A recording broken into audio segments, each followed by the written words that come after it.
Bonsoir à tous, donc de retour ce soir sur la chaîne Thomax pour évoquer cette partie entre le Paris Saint-Germain et Strasbourg au Parc.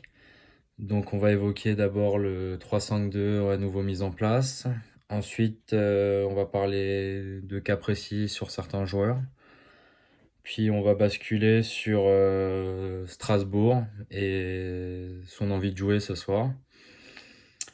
Et puis on va basculer sur la première partie de saison, évoquer ce qui s'est passé et pourquoi on finit troisième.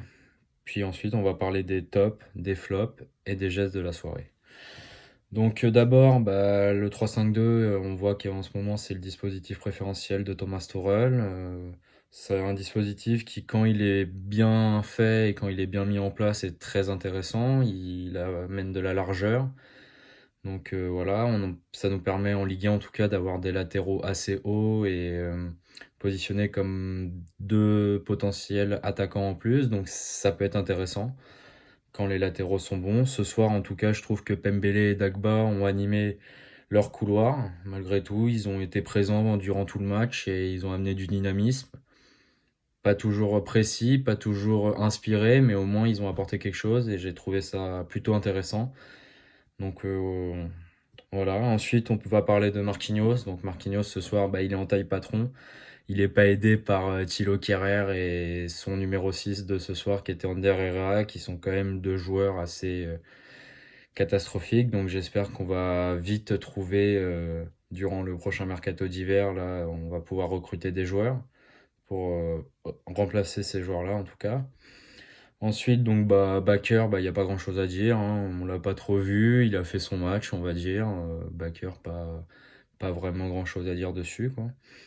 Ensuite, donc on a Verratti et Rafinha. Verratti et Rafinha, donc ils ont éclairé le jeu par leur technique encore une fois ce soir. C'est super intéressant de voir Verratti et Rafinha au milieu de terrain parce que ça apporte un vrai plus. Ça change complètement du milieu de terrain qu'on avait au début de l'année, le milieu de terrain travailleur avec Herrera, Gay et des fois Marquinhos au milieu de terrain.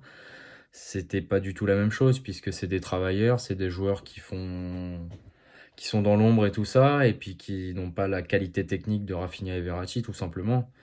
Et ce qui nous permet aujourd'hui de mieux jouer, je trouve. Après, il y a Di Maria. Donc Di Maria, ce soir, il s'est montré volontaire, il a tenté des choses, il s'est mis parfois entre les lignes. Il était présent, Di Maria, mais encore une fois, ce soir, il est trop imprécis. Je l'ai trouvé dans ses choix et puis tout simplement dans la qualité de ses actions et de ses gestes. Pas bon, encore une fois, donc mauvais pour moi Di Maria ce soir. Ensuite, donc c'est vrai que ce soir, on peut encore évoquer le cas Mbappé. Mbappé, en ce moment, il est en dessous de ses standards. Je trouve que le problème d'Mbappé en ce moment, c'est qu'il n'a pas le coup de rein habituel qui fait qu'il est capable de faire les différences sur les défenseurs. Aujourd'hui, il l'a pas. J'espère que la trêve va lui faire du bien et tout. Bon, après, l'avantage, c'est que malgré que Mbappé soit pas en forme et tout ça, et qu'il soit pas en capacité en ce moment d'éclairer le jeu par sa vitesse, par sa technique et tout ça, il arrive quand même paradoxalement à finir meilleur buteur du championnat à la moitié de la saison. Donc, ce qui montre quand même que le garçon a des ressources. Ensuite, donc, je vais parler de Strasbourg. Encore une fois, moi, je suis super déçu de l'attitude de Strasbourg et d'une équipe de Ligue 1. Aujourd'hui, donc tu joues Paris, donc tu mets un bloc bas, tu joues derrière, tu joues pas au foot tout simplement. Ils étaient pas là pour jouer Strasbourg ce soir, ils étaient là pour défendre, sauf qu'on a marqué très vite. Et le problème, c'est que quand tu dérègles une équipe comme ça et que tu leur dis donc que Thierry Loret ce soir leur a dit oui, donc vous défendez, donc du coup, vous ne jouez pas au ballon, vous allez pas vous projeter et tout ça. Et quand tu me perds un zéro, et l'équipe elle est perdue, l'équipe elle sait plus quoi faire et l'équipe ne sait plus quoi proposer. Ça a été le cas de ce soir de Strasbourg. Donc je pense qu'ils sont quand même en capacité, en Ligue 1 en tout cas, de proposer autre chose et de faire beaucoup mieux. Mais après, peut-être que je me trompe, mais en tout cas, je suis encore une fois super déçu du niveau de l'équipe qu'on avait en face, quoi. Difficulté à aligner trois passes, ils avaient pas de. Ouais, je sais pas quoi dire sur ces équipes-là. Honnêtement, je trouve que c'est des équipes qui ont rien à faire dans le championnat et en général dans le football. Pour moi, c'est de l'anti-jeu. C'est quand tu proposes rien, quand tu es incapable de jouer au ballon, tu mérites pas ta place. Et ce soir, j'ai été bien heureux qu'on puisse leur en passer 4 à la fin du match parce que voilà, le football en tout cas a gagné ce soir et c'est important de le dire. Donc on finit troisième de ce championnat, Paris, à cette mi-saison. Voilà, d'habitude on a l'habitude d'être premier avec allez, 7-8 points d'avance.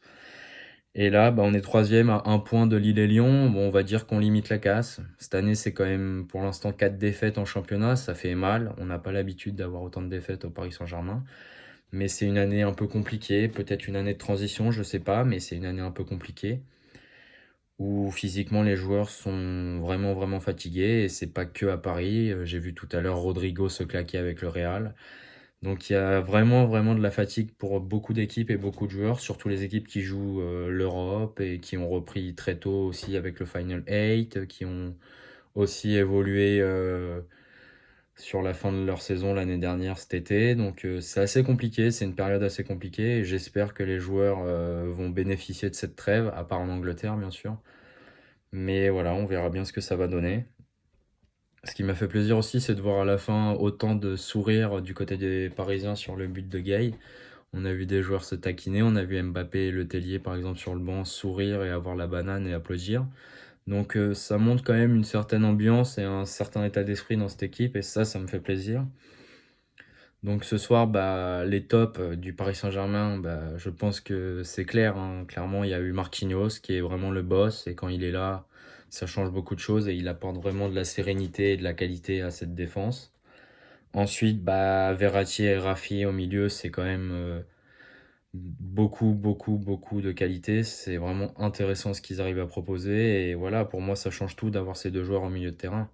Tu sais qu'avec ces deux joueurs, tu peux voir un match de qualité parce qu'ils sont en capacité de se projeter, de bien garder le ballon et de bien l'utiliser et qui sont à l'aise techniquement, tout simplement. Et ensuite, bah, moi, j'ai envie de mettre en avant les matchs de Pembele et Dagba, comme je l'ai dit au début. Je trouve que ces deux joueurs qui ont animé leur couloir, leur côté. Et c'était intéressant ce qu'ils ont pu proposer. Pas forcément exceptionnel, mais c'était intéressant et je suis plutôt satisfait de cela. Ensuite, bah, les flops, bah, comme j'ai pu l'évoquer, donc ça sera Thierry Loret et son équipe de Strasbourg qui ont rien proposé et rien montré ce soir. Puis aussi bah, Thilo Kehrer et Ander Herrera qui restent quand même des énigmes au sein de cette équipe. Parce que Kehrer, je sais pas, le nombre de fois où il défend, on ne sait pas ce qu'il nous invente, quoi. Il fait des gestes incompréhensibles. Et Herrera au milieu, moi, il me pompe, il me gave.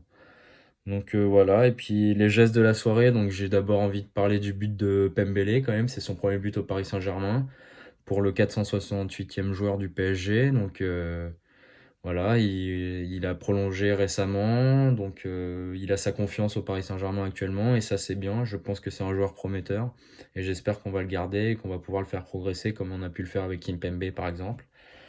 Ensuite, eh ben, le but de Idrissa Gueye aussi, où j'ai vu un beau but déjà, Gueye qui nous met une belle frappe au ras du poteau. Et puis avec les sourires de tout le monde, et puis le sentiment du travail bien fait ce soir, et puis de pouvoir partir en vacances l'esprit libre, tout simplement, quoi. Donc voilà, j'espère qu'à la reprise, on sera à bloc et qu'on sera prêt à aller jouer le huitième de finale en février à Barcelone, qu'on ira gagner ce trophée des champions contre Marseille et qu'en Ligue 1, on prendra bien plus de points qu'on ne l'a fait lors de cette première partie de saison. Donc voilà, donc merci à vous et bonne soirée. Merci à vous.